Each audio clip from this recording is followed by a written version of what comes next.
Okay बच्चों, तो आज हम स्टेट गवर्नमेंट के बारे में कुछ जानेंगे। We will learn about state government today. हमारे देश को 28 राज्य और 9 यूनियन टेरिटोरी में बांटा गया है। ये हम पहले वाले चैप्टर में पढ़ चुके हैं। और हर राज्य को चलाने के लिए राज्य सरकार चाहिए होता है, पर हर यूनियन टेरिटोरी को सेंट्रल गवर्नमेंट संचालन करता है, ठीक है। और हमारे संविधान राज्य सरकार के शक्तियों और काम करने के ढंग को देखते हैं, और संविधान के अंडर में ही स्टेट गवर्नमेंट को काम करना पड़ता है, ठीक है। और ये जो राज्य सरकार है, राज्य सरकार चलाने के लिए जो कानून बनता है वो सब लेजिस्लेटिव असेंबली में बनता है, ठीक है बच्चों। अब जिस तरह से कानून बनता है उसको बोलते हैं लेजिस्लेशन, ठीक है। जिस प्रकार से जिस क्रिया से कानून बनता है उसको बोलते हैं लेजिस्लेशन, ठीक है बच्चों। The process of law making and passing laws is called legislation. अब लेजिस्लेशन कौन करता है? लेजिस्लेचर करता है, ठीक है। अब लेजिस्लेचर कौन है? ये हम जो वोट डालते हैं और जिताते हैं उनको एमएलए बोलते हैं, यही वो होते हैं, ठीक है। वो कानून बनाते हैं और रूल्स और रेगुलेशन बनाते हैं राज्य सरकार चलाने के लिए या संचालन करने के लिए, ठीक है बच्चों। अब ये जो लेजिस्लेचर होते हैं ये दो होते हैं, एक है विधानसभा और दूसरा है विधान परिषद। विधानसभा को हम लेजिस्लेटिव असेंबली बोलते हैं और विधान परिषद को हम लेजिस्लेटिव काउंसिल बोलते हैं, ठीक है। अब जिस स्टेट में, जिस राज्य में ये दोनों हो उसे हम बाई कैमरल लेजिस्लेचर बोलते हैं। जैसे कि आंध्र प्रदेश, बिहार, महाराष्ट्र, कर्नाटका, उत्तर प्रदेश में बाई कैमरल है, ठीक है। वहाँ पे विधानसभा और विधान परिषद दोनों पाया जाता है। पर बहुत सारे राज्यों में सिर्फ विधानसभा ही पाया जाता है, लेजिस्लेटिव असेंबली, ठीक है। तो इनको हम बोलेंगे यूनिकैमरल। अब हम लेजिस्लेटिव काउंसिल के बारे में कुछ सीखेंगे। लेजिस्लेटिव काउंसिल मतलब विधान परिषद, इसको अपर हाउस बुलाते हैं। ये सिर्फ 5 राज्यों में पाया जाता है, हम बोल चुके हैं। और इसके मेंबर को हम MLC बुलाते हैं, मेंबर ऑफ लेजिस्लेटिव काउंसिल। और ये हाउस में जो मेंबर्स है इनको हम डायरेक्टली नहीं चुनते, पर इनको इनडायरेक्टली चुना जाता है। जैसे कि 1/3 हिस्सा इनका MLA चुनते हैं, 1/3 हिस्सा इनका लोकल बॉडीज़ चुनते हैं, 1/12वां हिस्सा ग्रेजुएट्स जो रहते हैं वो राज्य में वो चुनते हैं, और 1/12वां हिस्सा टीचर्स चुनते हैं, स्कूलों के, सेकेंडरी स्कूल के, कॉलेज की, यूनिवर्सिटी के। और बाकी जो रहता है 1/6 हिस्सा वो गवर्नर खुद नॉमिनेट करते हैं बच्चों, ठीक है। इसको हम परमानेंट हाउस भी बुलाते हैं क्योंकि ये घर एक ही बार में कभी भी डिसॉल्व नहीं होता है, ठीक है। ये घर के 1/3 हिस्से हर 2 साल में एक बार रिटायर होते हैं, और बाकी के 1-2-3 हिस्से इसको चलाते हैं, और हर 2 साल में वो 1/3 हिस्से को भी हम इलेक्ट कर लेते हैं, ठीक है। और इसमें जो मीटिंग रहता है उसको संचालन करने के लिए चेयरमैन चुना जाता है। और जब चेयरमैन कुछ काम पड़ने के कारण या कुछ बीमारी होने के कारण अगर एब्सेंट हो तो डिप्यूटी चेयरमैन इसकी मीटिंग को संचालन करते हैं, ठीक है बच्चों। ये था लेजिस्लेटिव काउंसिल। अब हम लेजिस्लेटिव असेंबली के बारे में कुछ जानेंगे। हर स्टेट को छोटे छोटे भागों में बांटा जाता है इलेक्शन के टाइम, और इसको हम बोलते हैं कॉन्स्टिट्यूएंसी, ठीक है। हर कॉन्स्टिट्यूएंसी से एक MLA उठता है चुनाव के लिए, और हर इंसान जो स्टेट में रह रहा हो और जिसका उम्र 18 या 18 से ज़्यादा हो तो वो इस चुनाव में वोट डाल पाता है और अपने MLA को वो चुनते हैं, ठीक है बच्चों। और ये जो MLA रहते हैं वो अलग अलग पॉलिटिकल पार्टी के रहते हैं, जैसे कि हो गए BJP, जैसे कि हो गए कांग्रेस, और ऐसे अलग अलग पार्टी से रहते हैं, ठीक है। अब यहाँ पे ये जो MLA है, जिस पार्टी के ज़्यादा MLA रहते हैं राज्य में वो पार्टी रूलिंग पार्टी बोला जाता है, ठीक है बच्चों। और ये लेजिस्लेटिव असेंबली में कितने सीट होते हैं? सबसे ज़्यादा 500 सीट होते हैं, सबसे कम 60 होते हैं। जैसे कि उत्तर प्रदेश, बिहार में कुछ ज़्यादा पॉपुलेशन होने के कारण वहाँ पे 500 तक हो सकता है, 500 से ज़्यादा भी नहीं हो सकता है। या कोई छोटा स्टेट जैसे कि सिक्किम हो गया, वहाँ पे बहुत कम इंसान रहते हैं तो वहाँ पे 60 तक होता है, ठीक है। 60 से ज़्यादा नहीं हो सकता, 60। और कभी कभी जब एंग्लो इंडियन बोल के एक होता है जाति भारत में, अगर वो नहीं चुना गया तो गवर्नर अपने हिसाब से खुद उसको चुन सकता है। ठीक है बच्चों, अब हम पहले ही बोल चुके हैं जिस पार्टी के एमएलए ज़्यादा रहते हैं वही राज्य को चलाते हैं। ठीक है, और कभी कभी क्या होता है कि कभी कभी ये होता है कि एक पार्टी मेजोरिटी में नहीं आ सकता है। ठीक है, एक पार्टी को ज़्यादा वोट नहीं मिलने के कारण मेजोरिटी में नहीं आ सकता है, और तब बहुत सारे पॉलिटिकल पार्टी मिलके एक गवर्नमेंट बनाते हैं और वो राज्य को संचालन करते हैं। इसको बोलते हैं कोएलिशन गवर्नमेंट। ठीक है, और जो पार्टी यदि कोई पार्टी ज़्यादा वोट लेके मेजोरिटी के साथ जीतता है तो उसको बोलते हैं रूलिंग पार्टी। ठीक है बच्चों, ये जो लेजिस्लेटिव असेंबली है इनका टेन्यूर मतलब इनका समय होता है, अवधि होता है 5 साल तक। ठीक है, पर अगर कभी कभी ये ठीक से काम ना कर पाए तो इनको 5 साल के आगे भी हटाया जा सकता है। ठीक है बच्चों, और ये जब मीटिंग करते हैं लेजिस्लेटिव असेंबली जब भी मीटिंग करता है तो ये मीटिंग को संचालन करने के लिए स्पीकर होता है, और जब स्पीकर कुछ कारणों से अगर एब्सेंट हो या नहीं आ पाए तो डेप्यूटी स्पीकर उनके जगह ले लेता है और मीटिंग को संचालन करते हैं। ठीक है, और यहाँ पे क्या होता है, यहाँ पे वो जो कानून बनाते हैं उसके लिए वोटिंग वगैरह होता है और राज्य को अच्छी तरह से चलाने के लिए वो यहाँ पे डिस्कस करते हैं। ठीक है बच्चों, अब जो पार्टी मेजोरिटी में आता है उसके लीडर चीफ मिनिस्टर बनता है और चीफ मिनिस्टर अपने काउंसिल ऑफ मिनिस्टर को चुनते हैं। ठीक है बच्चों, अब ये काउंसिल ऑफ मिनिस्टर्स क्या है? ठीक है, तो ये काउंसिल ऑफ मिनिस्टर ये है कि जो स्पेशल पोस्ट लिए राज्य को चलाते हैं उनको बोलते हैं काउंसिल ऑफ मिनिस्टर्स, और चीफ मिनिस्टर और ये काउंसिल ऑफ मिनिस्टर्स दोनों रिस्पॉन्सिबल होते हैं राज्य को चलाने के लिए। ठीक है, अगर वो ठीक से काम ना करे तो हम उन पे उंगली उठा सकते हैं या कंप्लेंट कर सकते हैं। ठीक है बच्चों, अब हम आएंगे गवर्नर की ओर। ठीक है, गवर्नर नॉमिनल हेड होता है स्टेट के लिए, और जैसे भारत का प्रेसिडेंट होता है वैसे ही स्टेट का गवर्नमेंट रहता है, और गवर्नर अपने ऑफिस में 5 साल के लिए होता है। ठीक है, 5 साल के बाद गवर्नर चेंज हो जाता है, पर अगर गवर्नर बहुत अच्छा काम करे तो गवर्नर को ज़्यादा भी रख सकते हैं हम, या अगर वो बुरा काम करता है तो उससे पहले भी वो उसको हटाया जा सकता है। ठीक है, और ये दोनों चीज़ें हमारे भारत के राष्ट्रपति या प्रेसिडेंट करते हैं बच्चों। और जो लेजिस्लेचर में जो भी बिल्स पास होते हैं जब तक उसमें गवर्नर का हस्ताक्षर नहीं होता तब तक ये कानून नहीं बन सकता। ठीक है बच्चों, अब हम चीफ मिनिस्टर में आते हैं। ठीक है, चीफ मिनिस्टर जो होते हैं वो हमारे राज्य के रियल हेड होते हैं। ठीक है, वो ही गवर्नर के साथ मिलके काउंसिल ऑफ मिनिस्टर को चुनते हैं, और कितने नंबर में होना चाहिए भी वही चुनते हैं। ठीक है, और उसके बाद चीफ मिनिस्टर अपने मिनिस्टर को पोर्टफोलियोज देते हैं। पोर्टफोलियो मतलब आप हेल्थ मिनिस्टर बन जाओ, आप डेप्यूटी हेल्थ मिनिस्टर बन जाओ, आप एजुकेशन मिनिस्टर बन जाओ, आप डेप्यूटी एजुकेशन मिनिस्टर बन जाओ, ऐसे अपने पोर्टफोलियो दे देते हैं। ठीक है बच्चों, और जो ये काउंसिल ऑफ मिनिस्टर्स रहते हैं इनका 3 भागों में बांटा जा सकता है। ठीक है, एक है कैबिनेट मिनिस्टर्स, दूसरे है मिनिस्टर ऑफ द स्टेट, और तीसरा है डेप्यूटी मिनिस्टर, और इनमें सबसे इम्पोर्टेंट में है कैबिनेट मिनिस्टर। ठीक है, और ये कैबिनेट मिनिस्टर को मिनिस्टर ऑफ द स्टेट और डेप्यूटी मिनिस्टर सहयोग करता है राज्य।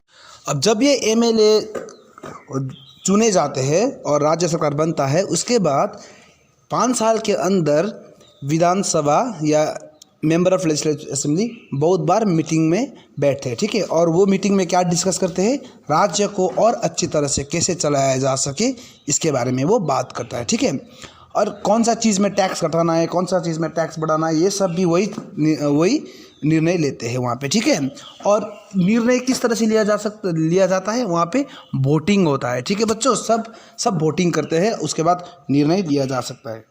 ठीक है, क्योंकि अगर मुझे कोई चीज़ अच्छा लग रहा हो तो दूसरे को वो चीज़ अच्छा ना लग सकता है। ठीक है, तो इसीलिए नहीं लग सकता है, तो इसीलिए क्या होता है कि वहाँ पे वोटिंग किया जाता है, और मेजॉरिटी जो होता है वो रूल बन जाता है या कानून बन जाता है। ठीक है, अब स्पीकर होता है वहाँ पे, स्पीकर क्या करते हैं, स्पीकर डिसीजन लेते हैं, सबके लिए डिसीजन लेते हैं। जैसे कि मान लो कोई एक टॉपिक में अगर 52 लोग करना चाहे और बाकी ना करना चाहे, जैसे कि 48 बंदे ना करना चाहे, तो स्पीकर 52 के साथ खड़ा हो जाएंगे। और स्पीकर ये भी करते हैं, संचालन करते हैं मीटिंग, हम बोल चुके हैं।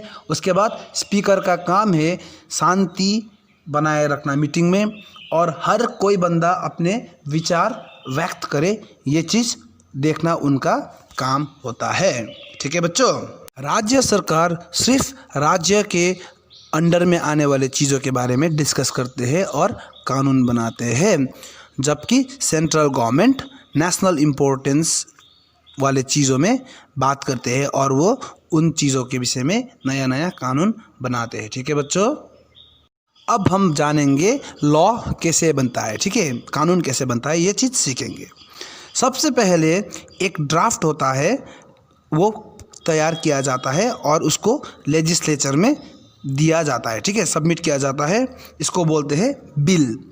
और बिल दो तरीके के होते हैं, एक है ऑर्डिनरी बिल और दूसरा है मनी बिल। ठीक है बच्चों, और ये जो ऑर्डिनरी बिल होता है, ये इसके बारे में भी बात होता है, और मनी बिल के बारे में बात करने के लिए सिर्फ विधानसभा में किया जा सकता है। विधान परिषद में मनी बिल के बारे में बात नहीं कर सकते। ठीक है बच्चों, लेकिन ऑर्डिनरी बिल विधानसभा और विधान परिषद दोनों में बात कर सकते हैं, इसके डिस्कस किया जा सकता है। ठीक है, अब ये जो बिल है, ये इंट्रोड्यूस होने के बाद क्या होगा, मिनिस्टर्स एमएलए के पास जाएंगे, और एमएलए को अगर ये ठीक लगे तो वो गवर्नर के पास भेज देंगे। ठीक है, और गवर्नर जब इसको सिग्नेचर करते हैं तो ये कानून बन जाता है, और गवर्नर इसको सिग्नेचर ना करे तो थोड़े दिनों के लिए रुक जाता है, उसके बाद फिर गवर्नर को इस पर साइन करना पड़ता है। ठीक है, गवर्नर उसको रोक सकता है या उसको परिवर्तन के लिए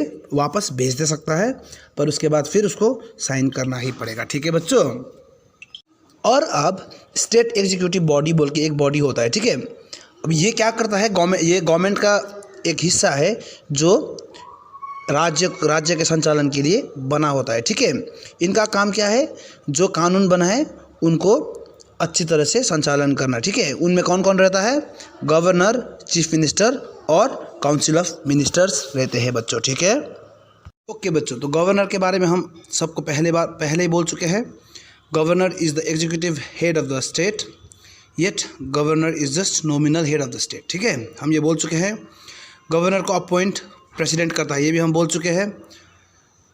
और गवर्नर 5 साल के होता है, ये भी हम बोल चुके हैं।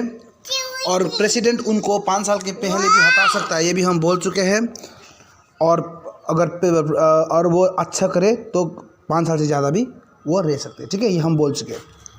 अब गवर्नर होने के लिए क्या क्या चीज़ चाहिए, ये हम आपको बोलते हैं। ठीक है, गवर्नर होने के लिए सबसे पहले एक इंसान को भारत का सिटीजन होना पड़ेगा। ठीक है, इंडियन सिटीजन होना पड़ेगा, नंबर 1।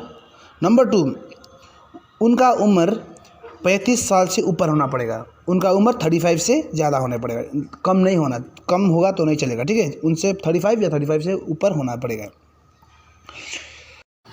और गवर्नर होने के लिए उनके अंडर में कोई दूसरा प्रॉफिट ऑफ ऑफिस नहीं होना पड़ेगा। ठीक है, उनका कोई दूसरा काम नहीं होना पड़ेगा। गवर्नर होने के लिए उनका कोई दूसरा काम नहीं होना पड़ेगा। ठीक है, अब हम गवर्नर के काम के बारे में कुछ जानेंगे, सीखेंगे। ठीक है, अब गवर्नर का काम क्या होता है, सबसे पहले गवर्नर जो पार्टी वोट में जीतता है उस पार्टी के लीडर को बुला के चीफ मिनिस्टर घोषित करते हैं। उसके बाद चीफ मिनिस्टर और गवर्नर दोनों मिलके मेंबर काउंसिल ऑफ मिनिस्टर्स चुनते हैं। ठीक है, उसके बाद जो भी कानून लेजिस्लेटिव असेंबली में पास होता है उसको जब तक गवर्नर का हस्ताक्षर नहीं मिलता, सिग्नेचर नहीं मिलता, तब तक वो कानून नहीं बन सकता। ठीक है बच्चों, और गवर्नर जब इम्पोर्टेंट लगे तब लेजिस्लेटिव असेंबली को बुला सकते हैं मीटिंग करने के लिए, और वो कुछ खबर छोड़ सकते हैं। ठीक है, और तीसरी चीज़ है और लास्ट चीज़ है कि गवर्नर अगर कोई सज़ा काट रहे इंसान जो जेल में होता है, सज़ा काट रहा होता है, अगर उसको चाहे तो सज़ा कम भी कर सकते हैं, या उसको माफ़ी कर सकते हैं, ठीक है। तो ये होता है, और बहुत सारे मिसलेनियस पावर रहते हैं उनके इच्छा के अनुसार, ठीक है। और लास्ट में यह है कि वो अगर उनको लगे कि स्टेट गवर्नमेंट ठीक से काम नहीं कर रहा है या टिक नहीं पाएगा, तो वो क्या करेंगे, प्रेसिडेंट को खबर करके उसको डिसॉल्व कर सकते हैं, ठीक है। उस हाउस को वहाँ बंद करके नया इलेक्शन शुरू करवा सकते हैं, ठीक है बच्चों। और जब कोई भी नहीं रहेगा स्टेट गवर्नमेंट को चलाने के लिए, तब गवर्नर खुद अपने हिसाब से चला पाएंगे, ठीक है बच्चों। और चीफ मिनिस्टर का काम क्या होता है ये सीखेंगे आप, ठीक है। चीफ मिनिस्टर हो गया मेजॉरिटी पार्टी का लीडर, ये हम पहले भी बोल चुके हैं। वो क्या करते हैं, गवर्नर के साथ मिलके काउंसिल ऑफ मिनिस्टर्स चुनते हैं, और काउंसिल ऑफ मिनिस्टर और स्टेट कैबिनेट चुनते हैं, और सब मिलके राज्य को अच्छी तरह से संचालन करते हैं, ठीक है बच्चों। राज्य को आगे बढ़ाने के लिए वो सब काम करते हैं, ठीक है बच्चों। अब ये काउंसिल ऑफ मिनिस्टर का काम क्या होता है ये जानेंगे, ठीक है। काउंसिल ऑफ मिनिस्टर एक एग्जीक्यूटिव बॉडी होता है जो दिन प्रतिदिन राज्य के हित के लिए काम करता है, राज्य के भलाई के लिए काम करता है, ठीक है। और इनमें जो बुजुर्ग नेता रहते हैं, जिसके पास बहुत ज़्यादा एक्सपीरियंस रहता है, उनको इम्पोर्टेंट मैटर्स के लिए चुना जाता है। जैसे कि फाइनेंस हो गया, फाइनेंस मिनिस्टर जो रहते हैं वो कभी भी नए इंसान को नहीं बनाते, वो बुजुर्ग जिसके पास बहुत ज़्यादा तजुर्बा हो उनको बनाते हैं, ठीक है। और ये जो काउंसिल ऑफ मिनिस्टर्स है, ये लेजिस्लेटिव असेंबली में सबके सामने उनको जवाब देना पड़ता है जब कोई किसी बारे में जवाब मांगता है, तो ठीक है बच्चों। और उनको देना ही पड़ेगा, और यही जिम्मेवार होते हैं, क्योंकि ये काउंसिल ऑफ मिनिस्टर्स ही देश को राज्य को चला रहे होते हैं, ठीक है बच्चों। अब लेजिस्लेटिव असेंबली में कानून बनता है, ये हम सब जान चुके हैं। अब ये कानून कैसे दिन प्रतिदिन लागू किया जाए ये प्रश्न उठता है, ठीक है। अब ये जो कानून नया बना है ये एक किताब में छपता है, और उस किताब का नाम होता है गैजेट, ठीक है। गैजेट ही बोल के किताब होता है, उसमें छपता है, और ये गवर्नमेंट ऑफिशियल जैसे कि कलेक्टर हो गए, इनके पास भेज दिया जाता है। और कलेक्टर जो है ये उनका काम होता है कि इसको कैसे लागू किया जाए, ठीक है। लागू करवाना कलेक्टर का काम होता है बच्चों। असेंबली में क्या है ये जानेंगे, ठीक है बच्चों। तो असेंबली में कौन होता है, एमएलए होता है, ठीक है। एमएलए सब मिलके असेंबली बनाते हैं ना। तो एमएलए जो रहते हैं वो पुराने जो कानून होते हैं उनको निकालते हैं, और उसको नए तरीक़ा से उसको मॉडिफाई करते हैं, ठीक है। जनता के हित के लिए, स्टेट के हित के लिए वो उसको मॉडिफाई करते हैं। या कोई बंदा जिसको लग रहा है कि ये कानून होना चाहिए, तो वो कानून वो वहाँ पे इंट्रोड्यूस करता है, और वहाँ पे उसके बारे में मीटिंग चलता है, बहुत लंबा मीटिंग चलता है। उसके बाद उसको वोट मिलने के बाद उसको सैंक्शन करते हैं, और सैंक्शन करने के बाद इसको गवर्नर के पास भेजते हैं। गवर्नर के सिग्नेचर होने के बाद ये एक कानून बनता है, ठीक है। अगर गवर्नर इसको सिग्नेचर ना करे तो ये कानून नहीं बनता, ये हम पहले भी बोल चुके हैं, ठीक है बच्चों। गवर्नर को अगर ठीक नहीं लगता तो वो गवर्नर फिर असेंबली में भेज के उसको थोड़ा सजेशन दे के उसको थोड़ा अच्छा करने के लिए बोल सकते हैं, लेकिन उसको रोक नहीं सकते, ठीक है बच्चों। अब कानून बन चुका है, कानून को इम्प्लीमेंट मतलब कानून को लागू भी करवाया गया है। अब जुडिशरी बोल के एक होता है गवर्नमेंट का हिस्सा, और उनका काम क्या है, उनका काम है कि कोई कानून तोड़ेगा तो उनको सज़ा देना, इनका काम जुडिशरी का काम होता है, ठीक है बच्चों। अब जुडिशरी में क्या होता है ये जानेंगे, ठीक है। स्टेट लेवल में सबसे बड़ा जुडिशरी डिपार्टमेंट होता है हाई कोर्ट, ठीक है। उसके अंडर में सबऑर्डिनेट कोर्ट आते हैं, जैसे कि district court, session court, provincial courts और नया पंचायत, ठीक है। पर सबसे बड़ा स्टेट का कोर्ट होता है हाई कोर्ट, और उसको संचालन करने के लिए एक चीफ जस्टिस होता है, और उनके साथ काम करने वाले और बहुत सारे जजेस होते हैं जो प्रेसिडेंट ऑफ इंडिया चुनते हैं, ठीक है। कितना होना चाहिए ये भी प्रेसिडेंट ऑफ इंडिया बताते हैं, और कौन कौन होना चाहिए ये भी प्रेसिडेंट ऑफ इंडिया ही चुनते हैं, ठीक है बच्चों। हाई कोर्ट क्या कर सकता है अब ये जानेंगे, ठीक है।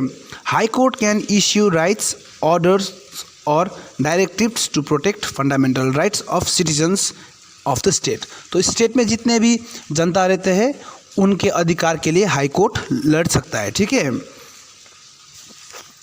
हाई कोर्ट जितने भी जनता रहते हैं स्टेट में उनके हित के लिए काम करता है, और उनका फंडामेंटल राइट्स को बचाता है, ठीक है बच्चों। और हाई कोर्ट जितने भी कोर्ट्स रहते हैं स्टेट के अंडर में उन सब को संचालन करता है और उनका फैसले को बदल भी सकते हैं। ठीक है बच्चों। और हाई कोर्ट के फैसले को बदलने वाला एक ही कोर्ट होता है देश में, और वो है सुप्रीम कोर्ट। ठीक है बच्चों, सुप्रीम कोर्ट इंडिया का कोर्ट है, इंडिया का सबसे बड़ा कोर्ट सुप्रीम कोर्ट है। ठीक है। तो बच्चों, चीफ मिनिस्टर और उनके जो काउंसिल ऑफ मिनिस्टर्स होते हैं वो बस कानून नहीं बनाते, पर वो जनता के आगे रिस्पॉन्सिबल भी रहते हैं। ठीक है। अगर जनता ना खुश हो तो उनको हटा भी सकता है 5 साल के बाद, है कि नहीं। ओके बच्चों, जो ये स्टेट गवर्नमेंट रहता है वो क्या क्या चीज़ में कानून बना सकते हैं? एग्रीकल्चर में, पब्लिक वर्क में, लॉ में, ऑर्डर में, रेवेन्यू में और वेरियस डिपार्टमेंट्स और अन्य डिपार्टमेंट में वो लॉ बना सकते हैं। ठीक है बच्चों। जैसे कि अगर हमारे गांव में खेती करना हो लेकिन एक भी कुआं या पानी का साधन ना हो तो हम स्टेट गवर्नमेंट को बोलेंगे और स्टेट गवर्नमेंट हमारे लिए पानी का व्यवस्था कर देंगे। बोरवेल से हो या कुआं से हो या नदी से हो, वो व्यवस्था कर देंगे। ठीक है बच्चों। और अपोजिशन पार्टी जो हम बोले, अपोजिशन जो बोले दूसरे एमएलए भी होते हैं ना और दूसरे पार्टी के, तो वो भी उनको क्वेश्चन करते हैं, आपने ये क्यों नहीं किया, ये क्यों नहीं किया बोल के, वहाँ पे करना है ये आपको क्यों नहीं किया ये बोल के वो प्रश्न उठाते हैं और इन प्रश्नों को उनको उत्तर देना पड़ता है। ठीक है। ये मीटिंग, उनकी मीटिंग में। ठीक है बच्चों। और हम एक चीज़ जान रहे हैं, क्या चीज़? डेमोक्रेसी, मतलब हम तो भारत डेमोक्रेसी है, तो डेमोक्रेसी में जनता अपने मिनिस्टर्स को, एमएलए को चुनते हैं और भेजते हैं असेंबली में, ताकि हमारा आवाज़ असेंबली तक पहुँचे। और अगर हम गवर्नमेंट या राज्य सरकार से ना खुश हो तो हम अपने आवाज़ उठा सकते हैं और हम जो कानून बनता है, अगर कानून से ना खुश हो तो हम उस कानून के खिलाफ आवाज़ उठा सकते हैं, जैसे जुलूस निकाल के। ठीक है। भूख हड़ताल करके हम ये सब कर सकते हैं। और अगर राज्य सरकार से हम ना खुश हो तो हम 5 साल के बाद उनको हटा के नया राज्य सरकार भी हम बना सकते हैं। ठीक है बच्चों। और बच्चों, ये चैनल को सब्सक्राइब कर लेना, क्योंकि बाकी जो वीडियो रहेगा वो हम इसी में डाल देंगे, और सब्सक्राइब करोगे तो तुम्हारे पास मैसेज आता रहेगा कि हम नया वीडियो डाले। ठीक है बच्चों। Okay, take care.